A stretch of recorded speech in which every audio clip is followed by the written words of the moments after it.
Të zhdukurve është prioritet për dialogun Kosovë-Serbi, thot Sorensen. Në Kosovë gjenden e identifikohen mbetje mortore nga lufta. Shtetet e Bashkuara dhe krye parlamentari Konjufca ngushëllojnë familjen e ish presidentit Hashim Thaçi për vdekjen e babait.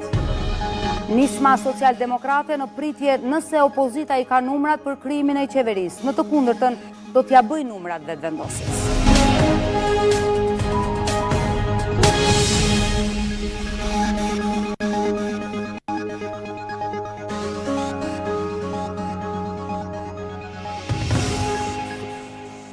Mirëmbrëma të gjithëve, mirë se vini në këtë edicion qendror lajmesh të nderuar teleshikues. Në veriun e Mitrovicës, por edhe në jug, policia e Kosovës ndërmori një aksion të gjerë me që rast arrestoi 16 persona të cilët dyshohen për vepra të ndryshme penale si prodhim, furnizim dhe shitje të paautorizuar të armëve dhe materieve të tjera plase. Sipas prokurorisë, nga 16 arrestuarit, 13 janë ndaluar në paraburgim për 48 orë. Policia e Kosovës e nisi ditën me një aksion të gjerë.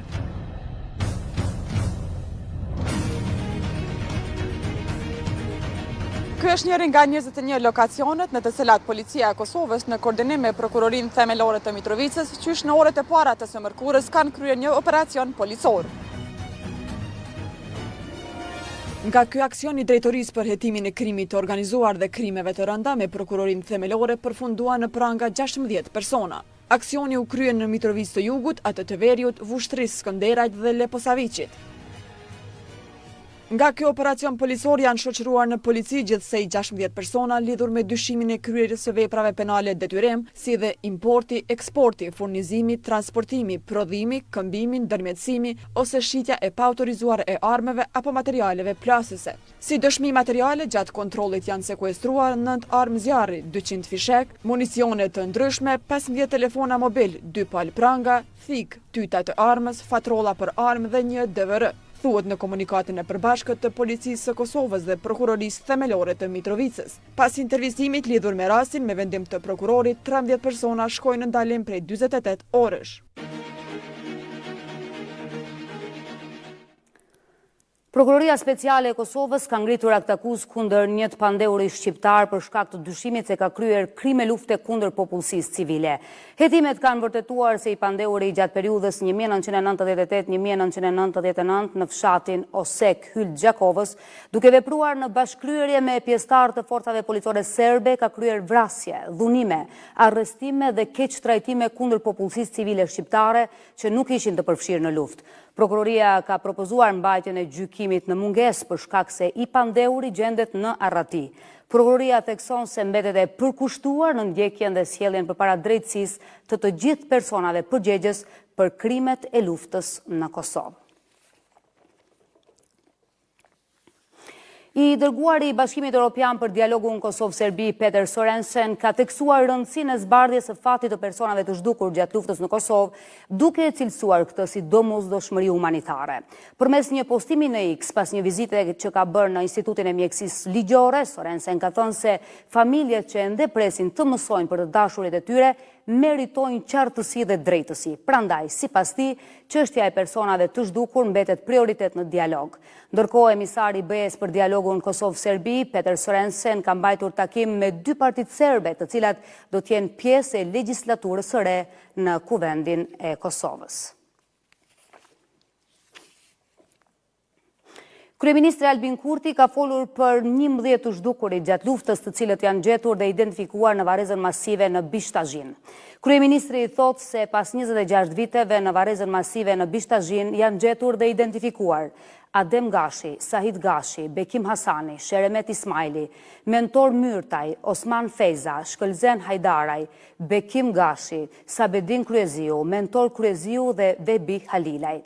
Pas 26 pranverash në pritje e ankth të familjeve, 11 të zhdukur gjatë luftës janë gjetur dhe identifikuar në varrezën masive në Bishtazhin.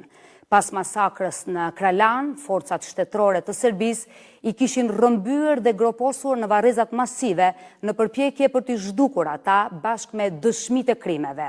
Më 2 prill të vitit 1999, ata bashkë me qindra burra dhe djemë shqiptar u grumbulluan me dhunë nga forcat ushtarake dhe policore të Serbisë në një fushë në Kralan, rrethuar me tanke. Aty u mbajtën nën tortura të vazhdueshme pa ujë dhe ushqim për 2 ditë. Më 4 prill nga ta u ndaluan 86 burra dhe djemë, ndër cilët 11 mitur. Që nga ajo ditë, askush nga ta më nuk është parë i gjallë.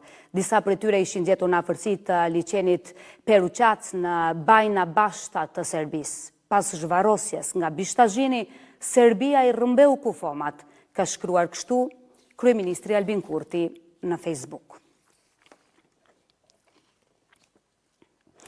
Komisioni qeveritar për persona të zhdukur ka njoftuar se pas 26 vitesh fal identifikimit të kryer me metodën shkencore të ADN-s, është bërë i mundur identifikimi i mbetjeve mortore apo eshtrave të Elhami Çamil Tajragës nga Raoveci, i cili figuronte në listën e personave të zhdukur që nga periudha e luftës në Kosovë. Komisioni qeveritar për persona të zhdukur, së bashku me Institutin e Mjekësisë Ligjore, ka informuar zyrtarisht familjen Tajraga mbi rezultatet e procesit të identifikimit.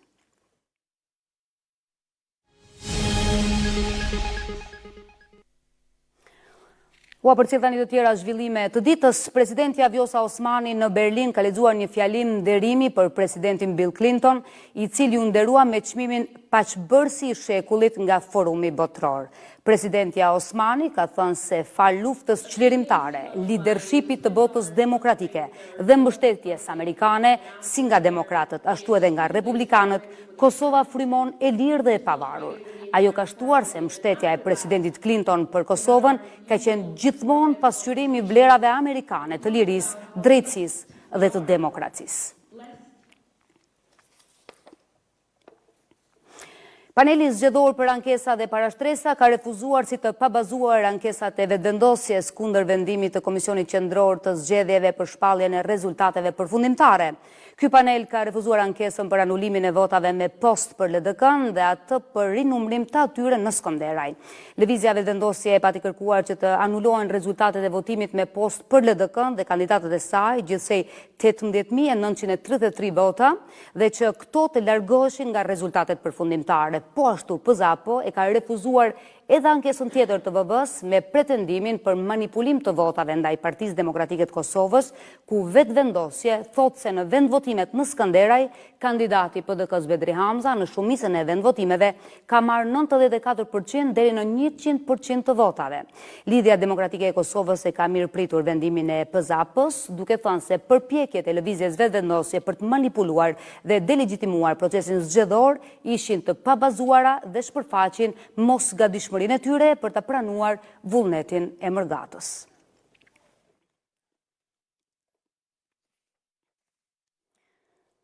Përderisa janë shpallur rezultatet dhe pritet certifikimi i tyre, në ndërkohë partitë politike do të duhet të diskutojnë lidhur me koalicionet për të arritur numrin 61 si kusht për formimin e qeverisë.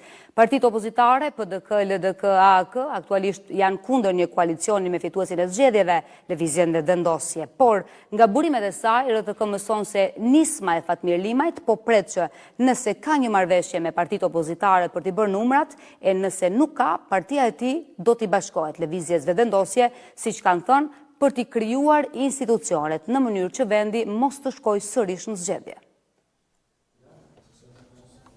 61 deputet nuk i fitoi asnjë parti në zgjedhjet e 9 shkurtit, por ky rezultat nuk i ka penguar subjektet garuese që të vendosin vija të kuqe kundrejt njëra tjetrës për koalicion të mundshëm.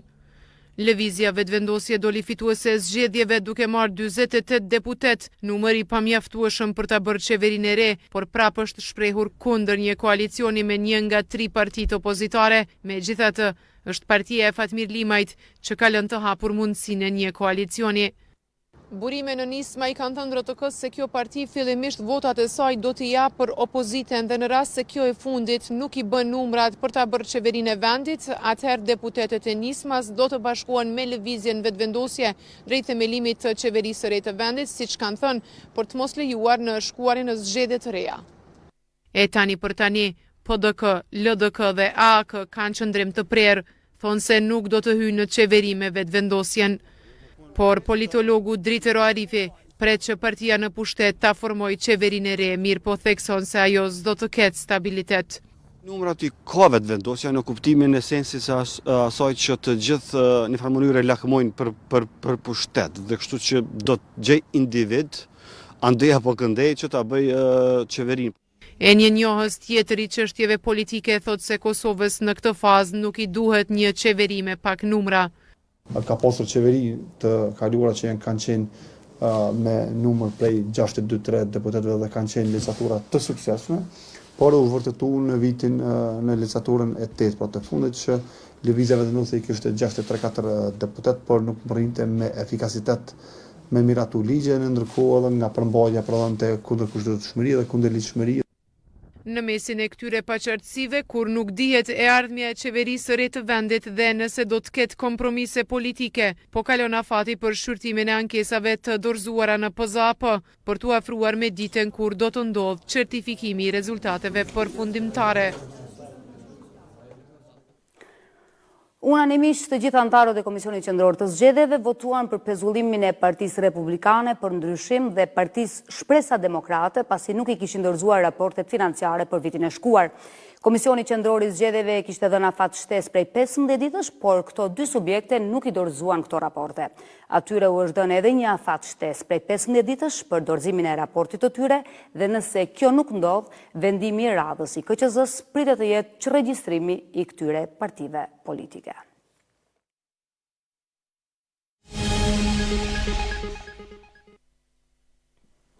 Do të ndrojmë tani temë. Ambasada e Shteteve të Bashkuara të Amerikës në Kosovë ka shprehur ngushëllimet për ndarjen nga jeta të Haxhi Thaçit, babait të ish-presidentit të Kosovës Hashim Thaçi. Në një mesazh ngushëllimi i drejtuar familjes Thaçi, e ngarkuara me punë ambasadën amerikane, theksoi dhëmjen e thellë për këtë humbje dhe shprehu mbështetjen e saj për familjarët e të ndjerit. Kryetari i Kuvendit të Kosovës, Glau Konjufca, ka qëndruar në Skënderaj për të shprehur ngushëllimet për ndarjen nga jeta të Haxhi Thaçit, babait të ish-presidentit Hashim Thaçi. Konjufca u nënshkrua edhe në librin e Zis. Ai tha se Haxhi Thaçi e inspiroi me patriotizëm Hashim Thaçin. Krye parlamentari e quajti Thaçin bartës të shumë proceseve në për cilat ka kaluar Kosova. Ndërkohë sot, një delegacion i Partisë Demokratike të Kosovës ka vizituar familjen Thaçi për t'i shprehur ngushëllimet e tyre për ndarjen nga jeta të Haxhi Thaçit. Në njoftimin për mediat PDK-s, zyrtarët e kësaj partie kanë shprehur dhimbjen dhe solidaritetin e tyre me familjen Thaçi. Memli Krasniqi, kryetari PDK-s, vlerësoi kontributin dhe vlerat e larta njerëzore të Haxhi Thaçit, duke theksuar se ai do të kujtohet gjithmonë me respekt e mirënjohje.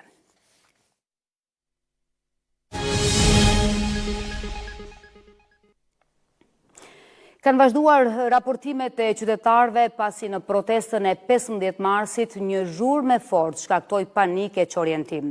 Nga Ministria e Punëve të Brendshme kanë pranuar se policia ka një pajisje të ngjashme, por thonë se nuk e përdorën në ditën e protestave. Gjatë protestës më 15 mars në Beograd u dëgjua një zhurmë e fortë që shkaktoi panikë dhe çorientim. Shumë qytetar raportuan simptoma si dhimbje në vesh dhe të përziera, duke shtuar dyshimet për përdorimin e topit zanor. Ministri i Brendshëm Ivica Dačić pranoi se policia posedon pajisje të ngjashme, por mohoi përdorimin e tyre.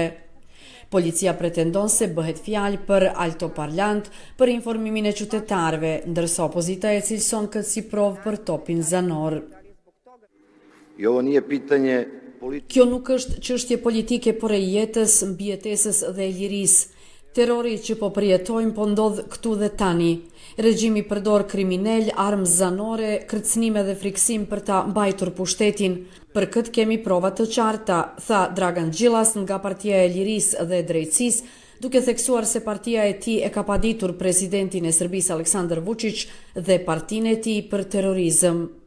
Autoritetet mohojnë dhe qeveria ka bërë të ditur se ka ftuar FBI-n dhe FSB-n ruse ta bëjnë një hetim të pavarur. Një pjesëtar i Gjandarmerisë ka konfirmuar për portalin Danas se gjatë protestës ishin vendosur disa topa zanor, por nuk din nëse janë aktivizuar. Ekspertët besojnë se bëhet fjalë për modelin e fuqishëm për kontrollin e turmave. Isplivoj material, Tashmë është e qartë se topat zanor nuk janë vetëm pjesë e pajisjeve të MPB-s diku në depo, siç pretendon ministri Dačić, por janë montuar në automjete. Këto janë pajisje me fuqi të lartë dhe vetë prania e tyre dëshmon se autoritetet kanë gënyer. Pra ata kanë pasur top zanor dhe kjo ngre mundësinë që ai të jetë përdorur, tha Aleksandar Radić, analist ushtarak. Ndërkohë që publiku kërkon përgjigje, presidenti Vučić deklaroi se nëse vërtetohet se është përdorur topi zanor, ai nuk do të jetë më president.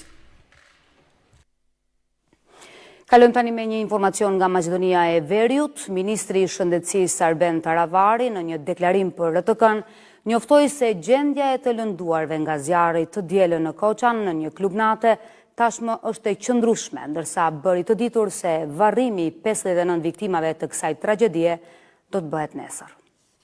Mbram bisedova me drejtorin e mjekësisë ligjore, 59 trupat e të pajetë të njerëzve që ndruan jetë në tragjedin e Koçanit, dje përfundoi dhe besoj se vorimi do të jetë i të ndjerëve nesër. Kështu që mjekësia ligjore e bërit vetëm për një afat rekord për 2 ditë. Në bazë të informatave që i kemi prej 101 pacientëve që trajtohen jashtë shtetit, janë në gjendje stabile dhe dua ta theksoj edhe këtë që sot dërgohen 5 pacientët e fundit në Suedi dhe nuk kemi më dërgim të pacientëve prej spitaleve në Maqedoni, prej Shkupi.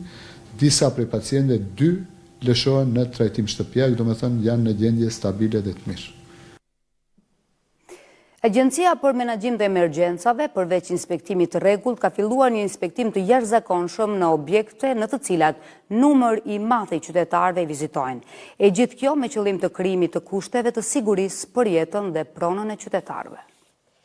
Ndaljes të vendosen dritat e emergjente gjatë evakuimit me pas ndriçim që mos më met në nërësirë. Në përsecilin kat kemi shkuar duke dhënë mosat tona të mbrojtjes miliziorit, ku disa nga mosat kanë qenë në nivelin e duhur, disa nga tjera kanë mbetur për të plotësuar.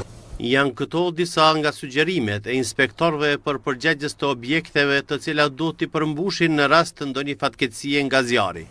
Kjo vjen si rezultat i veprimeve tona në parandalim, të cilat zakonisht ne i kemi veprimet e rregulla të cilat i marrim inspektorët e parandalimit si në nivelin qendror, po ashtu edhe në nivelin lokal.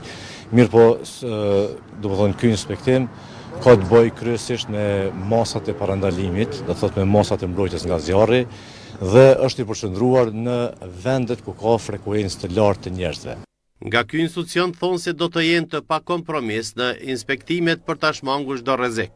Kolegët e tonë duke bërë inspektimin e jashtëzakonshëm në lokalet, në disa lokacione, sidomos në regionin e Prishtinës sonte, kanë bërë inspektime dhe kanë hasur në disa parregullsi, ku ato parregullsi do t'i paraqesin në raportin, do të japin një afat kohor që duhet t'i përmirësojmë bizneset në fjalë sa më shpejt, që është e mundur. Inspektimet do të ketë në pjesë tjera të vendit, thonë zyrtar të agjencisë. Do të jemi edhe në për komuna tjera, në të gjitha zonat, në të gjitha vendet, do thotë ku e shohim më e rëndësishme ku ka frekuencë ose frekuentim të lartë të njerëzve. Do të bëjmë një inspektim të jashtëzakonshëm në aspektin e masave të mbrojtura nga zjarri, duke i kërkuar të gjitha pjesë tjera që cilat i thotë legjislacioni fuqi që kemi. Inspektimet të rregullta dhe të jashtëzakonshme për synim kanë krijimin e kushteve për siguri të qytetarëve dhe të pronës, ndërsa inspektimet e tilla e të ngjashme do të realizohen gjithandej vendit për krijimin e kushteve të sigurisë, u tha me këtë rast.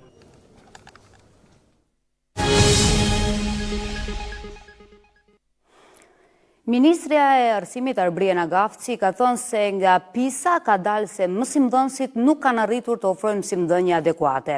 Fjala është jo vetëm në Kosovë, por edhe në rajon. Ndërkaq si vjet në testin PISA, sipas Ministrisë së Arsimit, fokusi do të jetë në matematikë, shkencë dhe lexim. Gjithashtu në kuadër të saj do të inkorporohet edhe të jetuarit në botën digjitale, e që në fokus janë nxënësit e lindur në vitin 2009. Testi PISA 2025 do të ketë në qendër shkencën dhe sfidat mjedisore, ndërsa Kosova përballet me nevojën për përmirësime të mëdha në matematikë, shkencë dhe lexim. Këto përfundime u theksuan në konferencën Ndikimi i PISA-s në informimin e politikave arsimore në Kosovë, të organizuar nga Ministria e Arsimit, Shkencës, Teknologjisë dhe Inovacionit. Ministria e Arsimit Arbërien Agavci deklaroi se përgatitjet për testin PISA kanë filluar para më shumë se një viti. Rezultatet e testit janë vetëm një nga instrumentet e suksesit dhe kjo duhet pasur parasysh, sidomos për vendet ku sfidat janë të shumta, të dhënat e PISA-s e tregojnë se shumë simdhënës, për fat të keq, dhe këtu po flas në përgjithësi, jo në Kosovë, por përgjithsisht nga rezultatet e OECD-s tregojnë se mësimdhënësit kanë dështuar në ofrimin e mësimdhënies adekuate për nxënësit. Rreth 35% të nxënësve kanë raportuar se mësimdhënësit nuk kanë treguar interes për të mësuarit e secilit nxënës. Për këtë cikël të testimit, drejtori i Qendrës për Standarde dhe Vlerësime në Masht, Fatmir Elezi, bëri të ditur se janë përzgjedhur 239 shkolla dhe se rreth 7500 nxënës do të marrin pjesë. Këtë herë, testi do të zhvillohet online. 2025 shkenca është fushë kryesore. Shkenca është e përkufizuar si aftësi për të zgjedhur probleme mjedisore. Ky vit i PISA-s do të ketë një theks të veçantë të shkencat me një fokus të veçantë në mënyrën se si nxënësit përdorin njohuritë shkencore për të kuptuar dhe adresuar problemet e ndryshme klimatike dhe sfidat mjedisore. Drejtori i OECD-s për arsim dhe nismëtari i programit për vlerësim ndërkombëtar të nxënësve theksoi nevojën për përmirësime të mëdha në matematikë, shkencë dhe lexim në Kosovë. Nxënësit në Kosovë tregojnë mirëqenie psikologjike më të lartë krahasuar me vendet e tjera dhe kanë qëndrueshmëri emocionale. Ata janë të hapur ndaj ideve dhe kulturave të ndryshme. Megjithatë, Kosova ka nevojë për përmirësime domethënëse në matematikë, lexim dhe shkenca. Testi PISA 2025 pritet të mbahet nga 17 marsi deri më 9 maj. Në testin e fundit për vitin 2023, Kosova u rendit ndër vendet e fundit.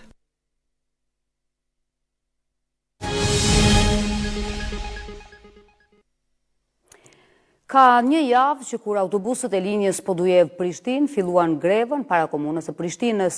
Kjo situatë ka bërë që shumë qytetarë të komunës së Podujevës për një javë rresht të mbesin pa transport. Gjatë ditës është arritur një marrëveshje mes grevistëve dhe komunës së Prishtinës. Valjeta Shala sjell detajet. Bashkim Bunjaku shumë shpesh udhëton për në Prishtinë, por ka një javë që ai dhe shumë qytetarë të Podujevës mbeten pa transport si shkak i grevës së autobuseve të linjës Prishtinë-Podujev. E vetmja zgjidhje që u ka mbetur, thonë se janë taksit ilegale për të cilat thonë se i kanë shtrëngtuar shërbimet. Shumë problematike mua. Shpenzimet e mëdha, ka 4 euro për na i morrin kerët. 80 cent autobusi ku ndel në Zhan, 50 cent të kompil Zhanit dhe i Podjev. Komuna që bën i ka marrë qafë një komunë 75 fshatra. Komunës Podjevës, Nxonsa, Punëtor, në kushëri që të qëllabojsh, mu duft me quë motat e veta në Sharban. Atje stacioni që e nalnjë, si s'ka drejt me nalë, është me komunë Prishtinës, më shkon punë dhe punën e kanë hupë. Edhe qytetarët e tjerë nga Podujeva kërkuan zgjidhje sa më të shpejtë të situatës. Aja për qytetar është e dëmshme për arsye se aty ne ju vjen më pagu 2 herë çmimin. Vjen pej Podjeve me ardhur në hymjet Prishtinës me hyp në autobus lokal edhe me bo pagesë për zdyti. Do thot qytetari po dëmtohet 2 herë. Dikuja vështërson shumë. U jam pensionist edhe kam kohë më ven. Aty në që janë punë s'kan kohë. Përderisa qytetarët e Podujevës kanë betur pa transport, autobuset e linjës Podujev-Prishtinë ka një javë që kanë hyrë në grevë si shkak i vendimit të komunës së Prishtinës, i cili u ndalon atyre hyrje në qytet dhe obligon që ata të parkohen në stacionin kryesor të Prishtinës. Kurse të mërkuren, gjatë ditës, ata përfunduan greven pas një takimi e cila rezultoi me një marrëveshje mes paleve, ku vendos që linja të kalojë nga rruga e Zagrebit përmes Pallatit të Rinisë, stacionit të trenit dhe me pas stacionit të autobuseve në Prishtinë. Banorët e Matit 1, përkatësisht ata që jetojnë në banesat e standardit, po ankohen sërish pasi komuna për muaj të tërë nuk e ka rregulluar rrugën Brahim Ademi, që sipas tyre është e shkatruar. Nga komuna nuk kanë kthyer përgjigje se kur do të sanohet kjo rrugë. Kjo është gjendja e rrugës Brahim Ademit të banesat e standardit në Matin 1. Qytetarët ankohen për gjendje të keqe të rrugës. Shumë keq është edhe më keq kështu. Po dhe s'pë ndërmorin kurgjër shumë u prish, shumë edhe me kere po kemë probleme shumë. Një tjetër qytetar thot se kjo gjendje është shkaktuar edhe nga kamionet. Po të pëzoj ka hiujt për fundri sigurisht edhe tash ka bënë në ato lagjet e veta, ajo kamionat, ajo ndërtimi nalt të orë me materiale ndërtimore dhe sene, e ka bënë dhe ka bënë vetën. E një tjetër thot se gjendja në këtë rrugë ka kohë që ka filluar të përkeqësohet. Gjendja është e tmerrshme, ka 1-2 vjet që vetëm ka shkuar të përkeqësu, edhe nuk ka ndonjë reagim as prej komunës as institucion tjetër, kështu që kemi të lashë asaj përket edhe cilësisë edhe ngarkesës që është. RTK ka pyetur komunën e Prishtinës sa i përket gjendjes së rrugës dhe ankesave të qytetarëve, por që gjatë ditës nuk ka marrë përgjigje. Derisa banorët në këtë pjesë presin që të gjendet zgjidhje.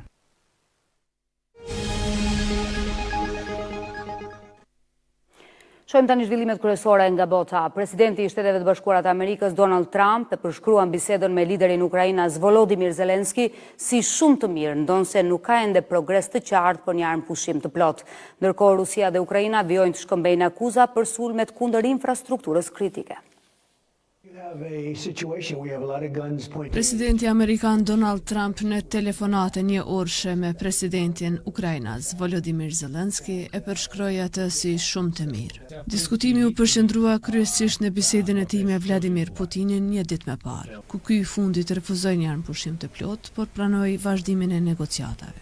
Zelensky reagoi duke thënë se fjalët e Putinit janë në kundërshtim me realitetin, ndërsa akuzoi Rusinë për sulme ndaj infrastrukturës energjetike të Ukrainës. Nga ana tjetër edhe Rusia akuzoi Kievin për sulm ndaj një depoje me naftë ruse.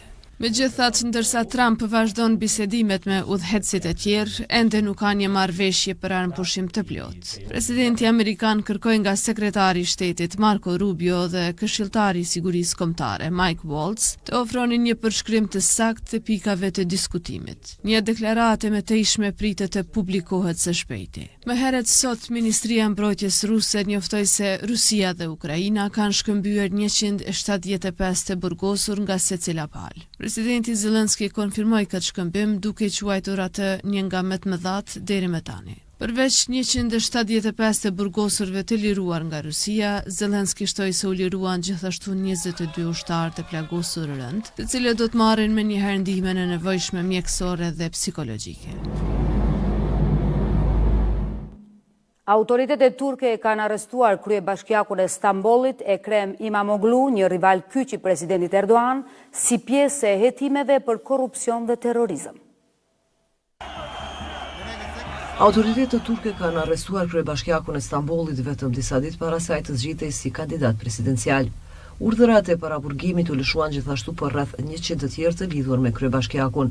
Lëvizja erdhi vetëm disa ditë përpara se partia kryesore e opozitës, Partia Popullore Republikane, të mbajë zgjedhjet paraprake, ku Imamoglu pritet të zgjidhej si kandidat i saj presidencial. Kreu i Partisë Popullore Republikane, Ozgur Ozel, e quajti arrestimin një përpjekje për grusht shtet kundër presidentit tonë të ardhshëm. Prokurorët e akuzuan atë për korrupsion dhe ndihmë të një grupi terrorist, duke e quajtur atë një të dyshuar për liderin e organizatës kriminale. Imamoglu tha në internet se vullneti i popullit nuk mund të heshtët. Në një video të mediave sociale ai u zotua të qëndrojë vendosur për popullin e Turqisë dhe të gjithë ata që e mbështesin demokracinë dhe drejtësinë në mbar botën. 10 oficer policie u përfshin në bastisje herët në mëngjes në shtëpinë e Imamoglu në qytetin më të madh të Turqisë. Arrestimi vjen si pjesë e një goditje të madhe ndaj figurave të opozitës në mbar vendin gjatë muajve të fundit. Kritikët i kanë dënuar lëvizjet si të motivuara politikisht. Por Erdogan në pushtet për 22 vjet dhe partia e tij kanë mohuar pretendime duke këmbëngulur se gjyqësori i Turqisë është i pavarur. Vitin e kaluar Imamoglu fitoi një mandat të dytë si kryebashkiak i Stambollit, kur partia e tij fitoi zgjedhjet lokale atje dhe në Ankara. Ishte hera e parë që kur Erdogan erdhi në pushtet, që partia e tij u mund në të gjithë vendin në kutinë e votimit. zgjedhja e kandidatit presidencial të CHP-s, në të cilën Imamoglu është i vetmi person që kandidon, do të bëhet dielën. Kjo erdhi një ditë pasi Universiteti i Stambollit anuloi diplomën e tij për shkak të parregullsive të supozuara, një vendim i cili nëse do të mbështetej, do ta pengonte atë të kandidonte në zgjedhjet presidenciale. Ishte gjithçka e përgatitur për këtë edicion qendror lajmesh. Të nderuar teleshikues, ju falenderoj për vëmendjen. Natën e mirë.